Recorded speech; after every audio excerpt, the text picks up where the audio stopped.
जय गुरु जी, शुक्राना गुरु जी, मेरी प्यारी संगत जी। गुरु जी का अनंतम अनंतम शुक्राना, लख लख बार शुक्राना, अनंतम अनंतम बार शुक्राना, करोड़ करोड़ बार शुक्राना, हर सांस का शुक्राना, हर चीज का शुक्राना। संगत जी, आप हमारे चैनल पर नए हो तो हमारे चैनल को सब्सक्राइब कीजिए, बेल आइकन को प्रेस करो ताकि एक एक पाठ आप सुन पाओ, एक एक अध्याय अच्छे से शिव पुराण का सुन पाओ। शिव पुराण में लिखा है, सबसे पहले शिव पुराण में एक ही चीज लिखी है, जिसने यह शिव पुराण पूरी सुन ली ना, एक एक शब्द जिसने सुन लिया, उसके 7 पीढ़ी तक का पितृदोष, 7 पीढ़ी तक के पाप सब कुछ खत्म हो जाएगा और वह बिल्कुल पापों से मुक्त होकर एक अच्छे जीवन की ओर बढ़ेगा। तो समझिए गुरु जी के आशीर्वाद से हो रहा है, तो इसे एक भी मिस मत करना, जरा सा टाइम निकाल लेना। हम ज्यादा बड़ा पाठ नहीं डालते, 1 घंटे का 2 घंटे का, ताकि संगत जी काफी संगत कहते हैं कि फिर समय की थोड़ी वो रहती है पाबंदी, क्योंकि जॉब वगैरह भी रहती है, फिर घर भी संभालना होता, हम भी समझ सकते हैं। तो संगत जी इसलिए हम 20 मिनट का निकालते हैं, तो 20 मिनट का पाठ तो आप सुन सकते हो। सुबह 10 मिनट सुन लो, शाम को 10 मिनट सुन लो, और डेली एक ही पाठ डालते हैं हम, दो दो पाठ नहीं डालते, सिर्फ एक ही पाठ डालते हैं और एक ही 2 अध्याय डालते हैं। तो संगत जी प्लीज रिक्वेस्ट है सबसे, पाठ को मिस ना करें। आइए पाठ को शुरू करते हैं गुरु जी के मंत्र जाप से। ओम नमः शिवाय, शिव जी सदा सहाय। ओम नमः शिवाय, गुरु जी सदा सहाय। गुरु जी की देखो छवि कितनी प्यारी है। जय गुरु जी।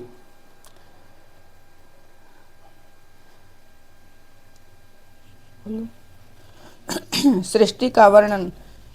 तदंतर नारद जी के पूछने पर ब्रह्मा जी बोले, मुने हमें पूर्वोक्त आदेश देकर जब महादेव जी अंतर ध्यान हो गए, तब मैं उनकी आज्ञा का पालन करने के लिए ध्यान मगन हो कर्तव्य का विचार करने लगा। उस समय भगवान शंकर को नमस्कार करके श्री हरि से ज्ञान पाकर परमानंद को प्राप्त हो मैंने सृष्टि करने का ही निश्चय किया। तात भगवान विष्णु भी वहां सदाशिव को प्रणाम करके मुझे आवश्यक उपदेश दे तत्काल अदृश्य हो गए। वे ब्रह्मांड से बाहर जाकर भगवान शिव की कृपा प्राप्त करके बैंकुट धाम में जा पहुँचे और सदा वही रहने लगे। मैंने सृष्टि की इच्छा से भगवान शिव और विष्णु का स्मरण करके पहले के रचे हुए जल में अपनी अंजलि डालकर जल को ऊपर की ओर उछाला। इससे वहाँ एक अंड प्रकट हुआ जो 24 तत्वों का समूह कहा जाता है। विप्रवर वह विराट आकार वाला अंड जड़ रूप ही था। उसमें चेतनता न देखकर मुझे बड़ा संशय हुआ और मैं अत्यंत कठोर तप करने लगा। 12 वर्षों तक भगवान विष्णु के चिंतन में लगा रहा। तात वह समय पूर्ण होने पर भगवान श्री हरि स्वयं प्रकट हुए और बड़े प्रेम से मेरे अंगों का स्पर्श करते हुए मुझसे प्रसन्नतापूर्वक बोले। श्री विष्णु ने कहा, ब्राह्मण तुम वर मांगो, मैं प्रसन्न हूँ। मुझे तुम्हारे लिए कुछ भी अदेय नहीं है। भगवान शिव की कृपा से मैं सब कुछ देने में समर्थ हूँ। ब्रह्मा बोले, अर्थात मैंने कहा, महाभाग आपने जो मुझ पर कृपा की है वह सर्वथा उचित है, क्योंकि भगवान शंकर ने मुझे आपके हाथों में सौंप दिया है। विष्णु आपको नमस्कार है। आज मैं आपसे जो कुछ मांगता हूँ उसे दीजिए प्रभु। यह विराट रूप 24 तत्वों से बना हुआ अंड किसी तरह चेतन नहीं हो रहा है, जड़ी भूत दिखाई देता है। हरे, इस समय भगवान शिव की कृपा से आप यहाँ प्रकट हुए हैं, अतः शंकर की सृष्टि शक्ति या विभूति से प्राप्त हुए इस अंड में चेतनता लाइए। मेरे ऐसा कहने पर शिव की आज्ञा में तत्पर रहने वाले महाविष्णु ने अनंत रूप का आश्रय ले उस अंड में प्रवेश किया। उस समय उन परम पुरुष के सहस्रों मस्तक, सहस्रों नेत्र और सहस्रों पैर थे। उन्होंने भूमि को सब ओर से घेर कर उस अंड को व्याप्त कर लिया। मेरे द्वारा भली भांति स्तुति की जाने पर जब श्री विष्णु ने उस अंड में प्रवेश किया, तब वह 24 तत्वों का विकार रूप अंड सचेतन हो गया। पाताल से लेकर सत्यलोक तक की अवधि वाले उस अंड के रूप में वहाँ साक्षात श्री हरि ही विराजने लगे। उस विराट अंड में व्यापक होने से प्रभु वैराज पुरुष कहलाए। पंचमुख महादेव ने केवल अपने रहने के लिए सुरमय कैलाश नगर का निर्माण किया, जो सब लोकों से ऊपर शोभित होता है। देवर्षे संपूर्ण ब्रह्मांड का नाश हो जाने पर भी बैंकुट और कैलाश, इन 2 धामों का कभी भी नाश नहीं होता। मुनि श्रेष्ठ, मैं सत्यलोक का आश्रय लेकर रहता हूँ। तात महादेव जी की आज्ञा ही मुझ में सृष्टि रचने की इच्छा उत्पन्न हुई है। बेटा, जब मैं सृष्टि की इच्छा से चिंतन करने लगा, उस समय पहले मुझसे अनजान में ही पापपूर्ण तमोगुनी सृष्टि का प्रादुर्भाव हुआ, जिसे अविद्या पंचंग अथवा पंचपर्वा अविद्या कहते हैं। तदंतर प्रसन्नचित होकर शंभु की आज्ञा से मैं पुनः अनासक्त भाव से सृष्टि का चिंतन करने लगा। उस समय मेरे द्वारा स्थावर संज्ञक वृक्ष आदि की सृष्टि हुई, जिसे मुख्य सर्ग कहते हैं। यह पहला सर्ग है। उसे देखकर तथा वह अपने लिए पुरुषार्थ का साधक नहीं है। यह जानकर सृष्टि की इच्छा वाले मुझ ब्रह्म से दूसरा सर्ग प्रकट हुआ जो दुख से भरा हुआ था। उसका नाम है त्रियज्ञ श्रोता। वह सर्ग भी पुरुषार्थ का साधक नहीं था, उससे भी पुरुषार्थ साधन की शक्ति से रहित जान। जब मैं पुनः सृष्टि का चिंतन करने लगा तब मुझे शीघ्र ही तीसरे सात्विक सर्ग का प्रादुर्भाव हुआ जिसे ऊर्ध्व श्रोत्रा कहते हैं। यह देव सर्ग के नाम से विख्यात हुआ। देव सर्ग सत्यवादी तथा अत्यंत सुखदायक है। उसे भी पुरुषार्थ साधन की रुचि एवं अधिकार से रहित मानकर मैंने अन्य सर्ग के लिए अपने स्वामी श्री शिव का चिंतन आरंभ किया। तब भगवान शंकर की आज्ञा से एक रजोगुणी सृष्टि का प्रादुर्भाव हुआ जिसे और वाक स्त्रोत्रा कहते हैं। इस सर्ग के प्राणी मनुष्य हैं जो पुरुषार्थ साधन के उच्च अधिकारी हैं। तदंतर महादेव जी की आज्ञा से भूत आदि की सृष्टि हुई। इस प्रकार मैंने 5 तरह की व्यवकृत सृष्टि का वर्णन किया। इनके सिवा 3 प्राकृत सर्ग भी कहे गए हैं जो मुझ ब्रह्मा के सानिध्य के प्रकृति में से ही प्रकट हुए हैं। इनमें पहला महतत्व का सर्ग है, दूसरा सूक्ष्म भूतों का तथा अर्थात तंत्र मात्राओं का सर्ग है और तीसरा वैकारिक सर्ग कहलाता है। इस तरह से ये तीनों प्राकृत सर्ग हैं। प्राकृत और वैकृत दोनों प्रकार के सर्गों को मिलाने से 8 सर्ग होते हैं। इनके सिवा 9वां कौमार सर्ग है जो प्राकृत और वैकृत भी है। इन सब के अवान्तर भेद का मैं वर्णन नहीं कर सकता क्योंकि इसका उपयोग बहुत थोड़ा है। अब द्विजात्मक सर्ग का प्रतिपादन करता हूँ। इसी प्रकार दूसरा कौमार सर्ग है जिसमें सनक सनंदन आदि कुमारों की महत्वपूर्ण सृष्टि हुई है। सनक आदि मेरे 4 मानस पुत्र हैं जो मुझ ब्रह्मा के समान ही हैं। वे महान वैराग्य से संपन्न तथा उत्तम व्रत का पालन करने वाले हुए उनका मन सदा भगवान शिव के चिंतन में लगा रहता है। वे संसार से विमुख एवं ज्ञानी हैं। उन्होंने मेरे आदेश देने पर सृष्टि के कार्य में मन नहीं लगाया। मुनि श्रेष्ठ नारद सनकादि कुमारों के दिए हुए नकारात्मक उत्तर को सुनकर मैंने बड़ा भयंकर क्रोध प्रकट किया। उस समय मुझ पर मोह छा गया।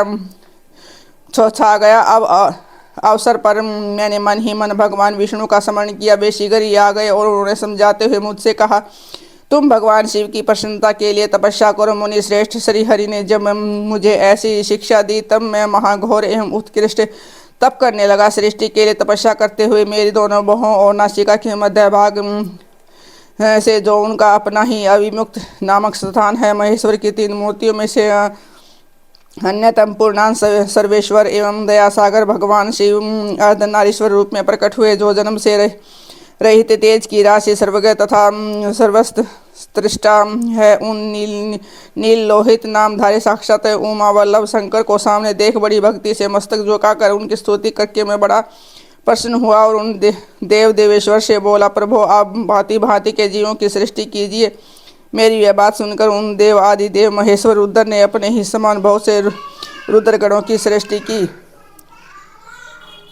तब मैंने अपने स्वामी महेश्वर महारुद्र से कहा कि देव आप ऐसे जीवों की सृष्टि कीजिए जो जन्म और मृत्यु के भय से युक्त हो। मुनि श्रेष्ठ मेरी ऐसी बात सुनकर करुणा सागर महादेव जी हंस पड़े और तत्काल इस प्रकार बोले। महादेव जी ने कहा, विद्यातः मैं जन्म और मृत्यु के भय से युक्त अशोभन जीवों की सृष्टि नहीं करूँगा क्योंकि वे कर्मों के अधीन हो दुखों के समुद्र में डूबे रहेंगे। मैं तो दुख के सागर में डूबे हूँ। उन जीवों का उद्धार मात्र करूँगा। गुरु का स्वरूप धारण करके उत्तम ज्ञान प्रदान कर उन सबको संसार सागर से पार करूँगा। प्रजापति दुख में डूबे हुए सारे जीव की सृष्टि तो तुम ही करो। मेरी आज्ञा से इस कार्य में प्रवृत्त होने के कारण तुम्हें माया नहीं बांध सकेगी। मुझे ऐसा कहकर श्रीमान भगवान नील लोहित महादेव मेरे देखते देखते अपने पार्षदों के साथ वहाँ से तत्काल तिरोहित हो गए। स्वायं भुवै मनु और शतरूपा की ऋषियों की तथा दक्ष कन्याओं की संतानों का वर्ण तथा सती और शिव की महत्ता का प्रतिपादन।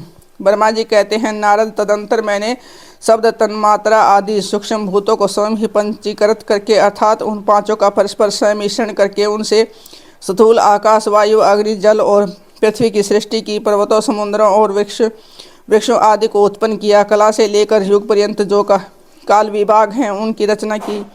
मुने उत्पत्ति और विनाश वाले और भी बहुत से पदार्थों का मैंने निर्माण किया, परंतु इससे मुझे संतोष नहीं हुआ।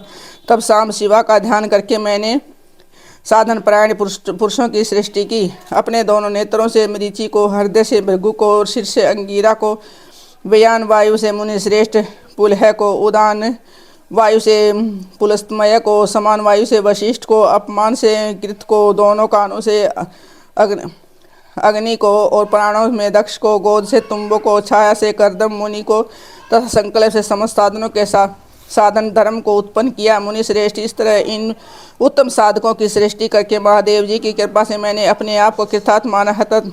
तत्पश्चात संकल्प से उत्पन्न हुए धर्म मेरी आज्ञा से मानव स्वरूप धारण करके साधकों की प्रेरणा से साधन में लग गए। इसके बाद मैंने अपने विभिन्न अंगों से देवता, असुर आदि के रूप में असंख्य पुत्रों की सृष्टि करके उन्हें भिन्न भिन्न शरीर प्रदान किए। मुने तदंतर अंतर्यामी भगवान शंकर की प्रेरणा से अपने शरीर को दो भागों में विभक्त करके दो रूप वाला हो गया। नारद आधे शरीर में स्त्री होकर आधे से पुरुष, उस पुरुष ने उस स्त्री के गर्भ से सर्वसाधन समृद्ध उत्तम जोड़े को उत्पन्न किया।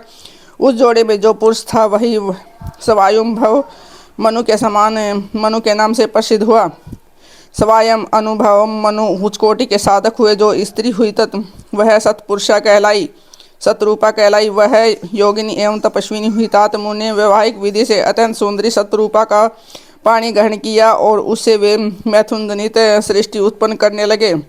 उन्होंने सतरूपा से प्रियव्रत और उतानपाद नामक 2 पुत्र और 3 कन्याएं उत्पन्न की। कन्याओं के नाम थे आकृति, देवहूति और प्रसूति।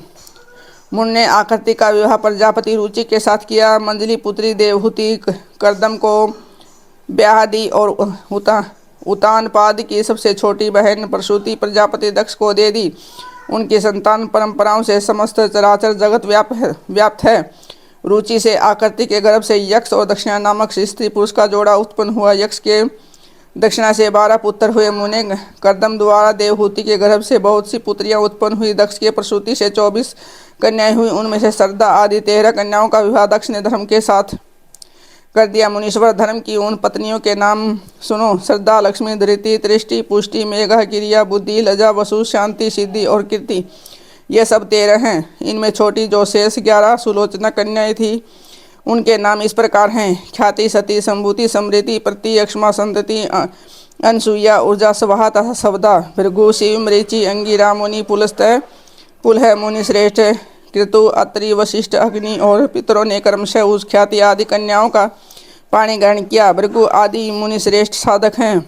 इनकी संतानों से चराचर प्राणियों सहित सारी त्रिलोकी भरी हुई है। इस प्रकार अंबिकापति महादेव जी को आज्ञा से अपने पूर्व कर्मों के अनुसार बहुत से प्राणी असंख्य श्रेष्ठ हैं द्विजों के रूप में उत्पन्न हुए हैं। कल्प वेद से दक्ष के 60 कन्याएं बताई गई हैं। उनमें से 10 कन्याओं का विवाह उन्होंने धर्म के साथ किया। 27 कन्याएं चंद्रमा को ब्याह दी और विविध पूर्व 13 कन्याओं के हाथ दक्ष ने कश्यप के हाथ में दे दिए।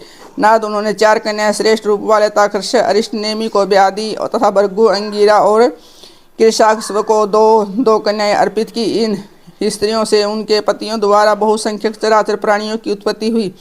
मुनि श्रेष्ठ दक्ष महात्मा कश्यप को जिन 13 कन्याओं का विधि पूर्वक दान दिया था उनकी संतानों में भारी त्रिलोकी की व्याप्त है। स्थावर और जगम कोई भी सृष्टि ऐसी नहीं है जो कश्यप की संतान से शून्य हो। देवता, ऋषि, दैत्य, वृक्ष, पक्षी, पर्वत, तृण, लता आदि सभी कश्यप पत्नियों से पैदा हुए हैं। इस प्रकार दक्ष कन्याओं की संतानों से सारा चराचर जगत व्याप्त है। पाताल से लेकर सत्यलोक पर्यंत समस्त ब्रह्मांड निश्चय ही उनकी संतानों से सदा भरा रहता है, कभी खाली नहीं होता। इस तरह भगवान शंकर की आज्ञा से ब्रह्मा जी ने बलि भांति सृष्टि की। पूर्व काल में सर्वव्यापी शंभु ने जिसे तपस्या के लिए प्रकट किया था वह रुद्र देव ने त्रिशूल के अग्रभाग पर रखकर उनकी सदा रक्षा की और वे ही सती देवी लोकहित का कार्य संपादित करने के लिए दक्ष से प्रकट हुई थी। उन्होंने भक्तों के उद्धार के लिए अनेक लीलाएं की। इस प्रकार देवी शिवा ही सती होकर भगवान शंकर से ब्याही गई, किंतु पिता के यज्ञ में पति का अपमान देखकर उन्होंने अपने शरीर को त्याग दिया और फिर उसे ग्रहण नहीं किया। वे अपने परम पद को प्राप्त हो गई। फिर देवताओं की प्रार्थना से ही वे शिवा पार्वती रूप में प्रकट हुई और बड़ी भारी तपस्या करके पुनः भगवान शिव को उन्होंने प्राप्त कर लिया। मुनीश्वर, इस जगत में उनके अनेक नाम प्रसिद्ध हुए हैं। उनके कालिका, चंडिका, भद्रा, चामुंडा, विजया, जया, जयंती, भद्रकाली, दुर्गा, भगवती, कामाख्या, कामदा, अम्बा, मृडानी और सर्वमंगला आदि अनेक नाम हैं जो भोग और मोक्ष देने वाली हैं। ये सभी नाम उनके गुण और कर्मों के अनुसार हैं। मुनि श्रेष्ठ नारद, इस प्रकार मैंने सृष्टि कर्म का तुमसे वर्णन किया है। ब्रह्मांड का यह सारा भाग भगवान शिव की आज्ञा से मेरे द्वारा रचा गया है। भगवान शिव को परम ब्रह्म परमात्मा कहा गया है। मैं विष्णु तथा रुद्र ये तीन देवता गुण भेद से उन्हीं के रूप बतलाए गए हैं। ये मनोरम शिवालोक में शिवा के साथ सब समय विहार करते हैं। भगवान शिव स्वतंत्र परमात्मा है, निर्गुण और सगुण भी वे ही हैं। जय गुरु जी, शुक्राना गुरु जी। संगत जी, गुरु जी की कृपा से आज का पाठ पूरा हुआ और कल से नया अध्याय शुरू होगा शिव पुराण का अध्याय। कल से बहुत ही प्रिय अध्याय है और कल का जो अध्याय होगा ना संगत जी, देखना कितना लाभदायक होगा आपके कार्यों में। आपके जो भी कार्यों में बाधा आ रही है ना संगत जी, वो दूर हो जाएगी। संगत जी, आज का मैं शुक्राना सत्संग अपना शेयर करना चाहूँगा गुरु जी के चरणों में, क्योंकि मुझे अपना शुक्राना सत्संग शेयर करने का काफ़ी कम वक्त मिल पाता, तो आज गुरु जी के चरणों में बैठ के मैं अपना शुक्राना सत्संग शेयर कर ही देता हूँ। गुरु जी ने मैसेज में आया, मेरे अंकल को मैसेज आया कि बेटा तेरे पे बहुत भारी कष्ट आने वाला, दिवाली वाले दिन तो बच के रही। तो गुरुजी ने वो कष्ट से हमें बचा तो लिया संगत जी। जैसे आज सुबह उनको अगेन मैसेज आया टेलीपैथिक के पे कि एक बार ऊपर जाके देख। तो जैसे संगत जी मेरे अंकल जी ऊपर जाके देखा ना, तो 2 कबूतर मरे हुए थे और खून ही खून हो रखा था। तो संगत जी 2 कबूतर का मरना हमें इतना दुखदायक हुआ, इतना दुख हुआ। फिर गुरु जी का मैसेज आता, तेरे पे बहुत भारी संकट था, अकाल मृत्यु के समान एक संकट था जो मैंने टाल दिया है। जो तू शिव पुराण का पाठ कर रहा है उसकी भक्ति से और उस संध्या से तेरे जीवन के जो भी कष्ट थे वो मैंने बिल्कुल ख़त्म कर दिए हैं। अब तेरा एक नए जीवन का शुरुआत हुई है। जो जीवन तेरा पुराना था वो मैंने ख़त्म करके एक नए जीवन का शुरुआत किया है। तो शुक्राना गुरुजी, शुक्राना गुरुजी। लेकिन मुझे दुख है कि उन 2 कबूतरों की जान गई, बहुत ज़्यादा दुख हो रहा है संगत जी। लेकिन गुरुजी की आज्ञा से जो होता है उनकी शायद मुक्ति हो उस चीज़ में, तो उसमें तो हम कुछ कह नहीं सकते। लेकिन गुरुजी आपका बहुत बहुत शुक्राना, बहुत बहुत शुक्राना, बहुत बहुत शुक्राना। आज आपने मेरे को नई लाइफ ब्लेस की है, तो उसके लिए बहुत शुक्राना संगत जी। अकाल मृत्यु से भी गुरुजी ने टाल दी। देखो संगत जी, हमारे गुरुजी कितने शक्तिशाली हैं। जो अकाल मृत्यु को टाल सकते हैं वो कुछ भी कर सकते हैं संगत जी, कुछ भी कर सकते हैं। अब आप यकीन मानो, अगर कबूतर ना मरते तो वो मौत का साया मेरे पे और मेरे बड़े भाई पे, यानी कि जो मेरे अंकल जी हैं उन पे आता। मतलब गुरुजी की इतनी कृपा है, इतनी कृपा मेरे परिवार पे। आज जो भी मेरा परिवार खुशहाली से जी रहा है वो सिर्फ गुरुजी के कारण जी रहा है और गुरुजी के आशीर्वाद से जी रहा है। नहीं तो मेरे परिवार में तो इतने कष्ट आए हैं संगत जी, मैं क्या वखा करूं। गुरुजी के बाद से जुड़ने के बाद हमें जाना कि लाइफ क्या होती है। गुरुजी हमारे कष्ट सारे काट चुके हैं, नई लाइफ ब्लेस कर चुके हैं, उसके लिए शुक्राना गुरुजी। संगत जी आप भी पाठ को सुनिए, क्योंकि गुरुजी जो कहते हैं वो सत्य होता है और गुरुजी कुछ भी चीज़ एवं किसी के टाइम को बर्बाद करने के लिए नहीं बताते। अगर ये शिव पुराण का पाठ चल रहा है ना इस चैनल पे, तो संगत जी इसका बहुत बड़ा महत्व है। आप प्लीज़ एक पाठ की एक एक लाइन को, एक एक शब्द को एंड तक सुनिए और ध्यान से सुनिए और प्यारे से कमेंट करिए जय गुरुजी, शुक्राना गुरुजी। उसी में देखना गुरुजी हमारे कितने कष्ट काट देंगे। जय गुरुजी, शुक्राना गुरुजी, अनंतम अनंतम शुक्राना मेरे गुरु पा।